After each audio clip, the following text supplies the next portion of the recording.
ప్రాముఖ్యమైన రోజు. దీనికోసం కలగనేటటువంటి ఒక తపన చాలా భాషలో ఉంది. జర్నలిస్ట్ ఎవరో అతని మంచివాడు దొరికినట్టున్నాడు. అతని గురించి కవిత్వం రాస్తూ ఆ జర్నలిస్టు చీకటి సామ్రాజ్యానికి అక్షర సూర్యుడు అంటాడు. చీకటికి సూర్యుడు వెలుతు తెస్తాడు. సమాజం చీకట్లో ఉంది, దానికి వెలుతు తేవాలి, బాగు తేవాలి. ఏం వెలుతురితం తెచ్చేది? అక్షర సూర్యుడు. అక్షరాలంటే మీరు అనుకునే లెటర్స్. అంతేకాదు, నాశనం కాని సూర్యుడు, క్షరం కానివాడు. నాశనం కానిటువంటి సూర్యుడిని జర్నలిస్టులో చూస్తుంటే అతను ఎక్కడో కనిపించే జర్నలిస్ట్ కాదు, జాబిలి పత్రిక నడుపుతున్నటువంటి జాబిలి జయచంద్ర చాంద్ భాష ఇతనే అక్షర సూర్యుడు అని నాకు అనిపించింది.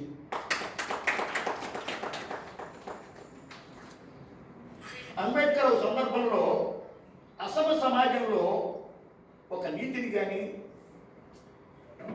ఒక ఖ్యాతిని కానీ ఒక సమానత్వం ఒక జాతిని కానీ నిర్మించలేము అంటాడు. అసమ సమాజంలో ఒక నీతి ఉండదు, ఒక జాతి ఉండదు. భారతదేశ సమాజం అసమ సమాజం, సమానత్వం లేని సమాజం.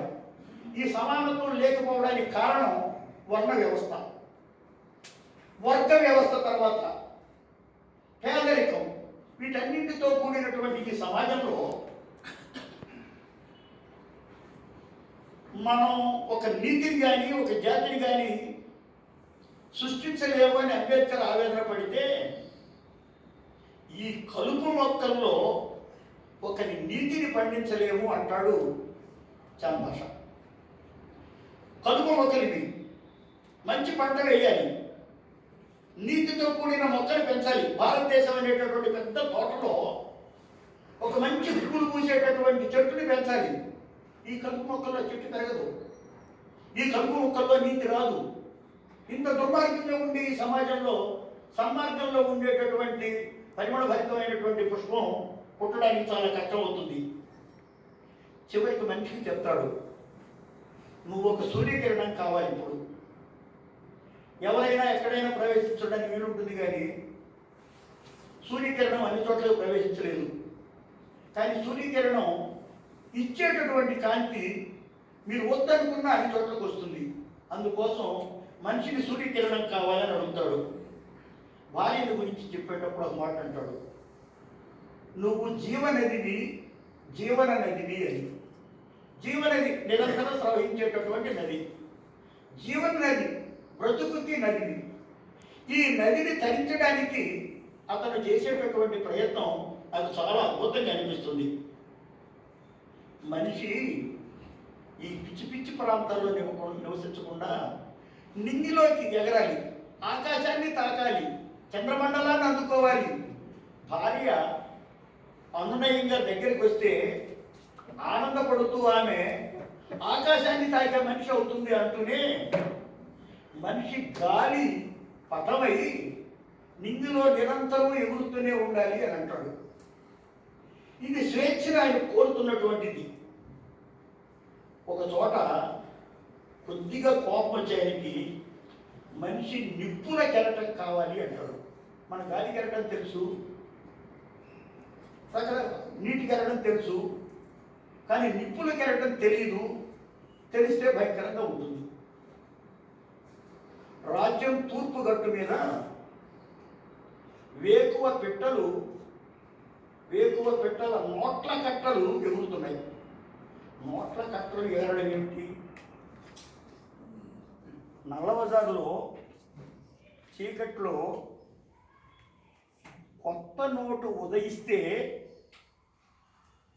నీతి పూలు పూస్తాయి అనుకుంటాం, పుయ్యవు అంటాడు. ఇది ఆర్థిక రంగం మీద చేస్తున్నటువంటి ఒక అద్భుతమైన రాజకీయ ప్రయోగాన్ని ఆయన అర్థం చేసుకున్న తీరు. నల్లధనం చీకట్లో కొత్త నోటు ఉదయిస్తే గొప్ప పూలు పోయవు. ఏం పూస్తాయి? విశేషమైనటువంటి పరిస్థితులు ఏముండవు, అధమ పరిస్థితులే ఏర్పడతాయి. ఒక మాట అతను అన్నది చాలా అద్భుతంగా కనిపించింది నాకు. లోపాలను తప్పులుగా చూపే సమయం. లోపాలని తప్పులుగా చూపడం. ఒకటికి చెయ్యి లేదు, అది వాడి లోపం. చెయ్యి లేకపోవడాన్ని లోపంగా చూపించేటటువంటి సమాజం మీద అతను కోపం ఉంది. ఇతను పేదవాడు, డబ్బు లేదు, అన్నం తినడం లేదు, అది జరుగుతున్నటువంటి పరిస్థితి. అది అతనికి తప్పుగా చెప్పడానికి పూనుకుంటే ఏమనాలి? దాన్ని లోపాన్ని తప్పుగా అనుకోవడాన్ని అతను విపరీతంగా ద్వేషించాడు. అన్నిటికంటే నేను ముగించబోయే ముందు ఒక మాట చెప్తాను. బయటికి వారు చెప్పలేదు కానీ ఈ కవిత్వం ఏంటంటే మీకు తెలుస్తుంది. మందారాలు పిలిచినప్పుడు, అడవి తలుపు తెరిచినప్పుడు, నిస్వార్థ సేవా రంగం వినిపించినప్పుడు వెళ్ళాలని, సమిధల్లో సమైక్యం కావాలని కోరేటటువంటి మనస్తత్వం నాకు ఉంది అని ఒక చోట చెప్పి, అమ్మ చెల్లి గుర్తుకొచ్చి, అప్పుడు పెళ్లి కాక ముందు రాసినట్టున్నాడు ఈ కవిత్వం, లేకపోతే భార్య కూడా చెప్పేవాడే. అమ్మ చెల్లి చెప్పి వాడు గుర్తొచ్చి పోలేదు అంటాడు. ఇక్కడ చెప్పేది మందారాలు రెడ్ ఫ్లాగ్స్, అడవి తలుపులు నక్సలైట్లు ఉండే చోటు, నిస్వార్థ సేవా జీవితం, నక్సలైట్ చేసేటటువంటి కృషి. వెళ్ళాలని ఏం కావడానికి? సమిధల్లో ఒకడు కావడానికి, చనిపోవడానికి కూడా ఇష్టం ఉంది. కానీ అమ్మ చెల్లి గుర్తుకొచ్చి ఆగిపోక తప్పలేదు అని.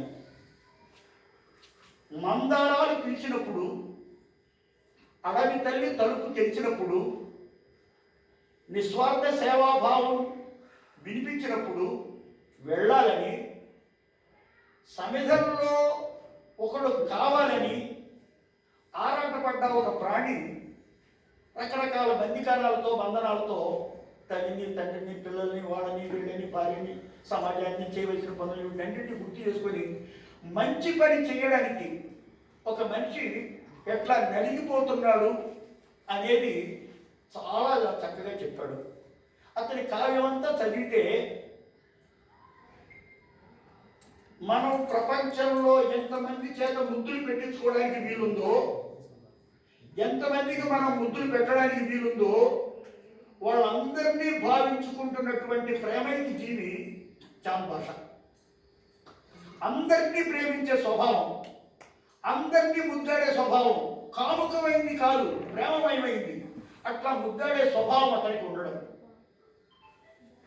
మట్టిని కూడాను, నేలని కూడాను, రైతును కూడాను, పంటని కూడాను, ఈ కలుపు మొక్కల్లో నీటి మొక్క పెరగదు అనేటటువంటి మనస్తత్వం తెలిసిన వాడు భూమిని, మొక్కల్ని, సమస్తమైనటువంటి జీవరాశిని ప్రేమించేటటువంటి వ్యక్తిత్వం ఉన్న చాంద్ భాష నాకు అనిపిస్తుంది. మీరేమనుకోకపోతే మట్టిని ముద్దాడిన మనిషి చాంద్ భాష అనిపిస్తుంది. ఆ మంచి రైతు అనుకున్నాను ముందు, రైతు కాదు, మట్టిని ముద్దాడిన మనిషి చాంద్ భాష. మట్టిని ముద్దాడిన వాడు చిరంజీవి అవుతాడు. మట్టి నుంచే మనం అందరం వచ్చాం, మట్టిలోకే మనం అందరమే వెళ్తాం. ఈ మధ్య ఎన్ని రకాల జీవితాలు జీవించినా దాన్ని ప్రేమిస్తేనే జీవితం అద్భుతంగా ఉంటుంది. ఈ మొత్తం కావ్యం సున్నితమైన సుకుమార భావాలు కలిగిన స్త్రీ మనస్తత్వం నుంచి, ఆక్రోశం, ఆందోళన ఉన్నటువంటి పురుష మనస్తత్వం నుంచి, పీడింపబడుతున్నటువంటి సమాజంలోని జీవుల మనస్తత్వం నుంచి, పీడన నుంచి బయటపడాలనేటటువంటి మానవ ఆసక్తి నుంచి, అన్నింటి సమ్మేళనంగా కవిత్వం వచ్చి అతను ఒక అదృష్టమైన, ఒక అద్భుతమైన, సరిగ్గా కనిపించడం లేదు, ఒక అద్భుతమైన గొప్ప కవిత్వాన్ని సృష్టించాడు. అతని మొదటి కావ్యం ఇది. నా మొదటి కావ్యానికి మీరు రాకపోతే ఎట్లా అంటే, నేను ఎన్ని తిప్పలపడి హైదరాబాద్ నుంచి వచ్చుంటానో మీకు తెలుస్తుంది. ఎందుకు అంటే, ఈ కావ్యం చదివిన తర్వాత ముందు మాట రాయడానికి నేను ఆలస్యం చేశాను. అతను పుస్తకం ప్రింట్ చేసుకున్నాడు. ఇప్పుడైనా వచ్చి మాట్లాడకపోతే నేను చేసిన పాపానికి నిష్కృతి ఉండదని నేను ముందు మాట రాయమని పంపించాడు. నేను అప్పుడే రాసి పంపించాలి. నాకు ఉండేటటువంటి పనులు తొందరతో చేయలేదు, చేద్దాం అనుకుంటూనే ఉన్నాను. ఇంత పుస్తకం వచ్చేసింది. ఇప్పుడైనా పోయి మాట్లాడకపోతే నేను మంచి పని చేసిన వాడిని కాదు అని ఇచ్చాను.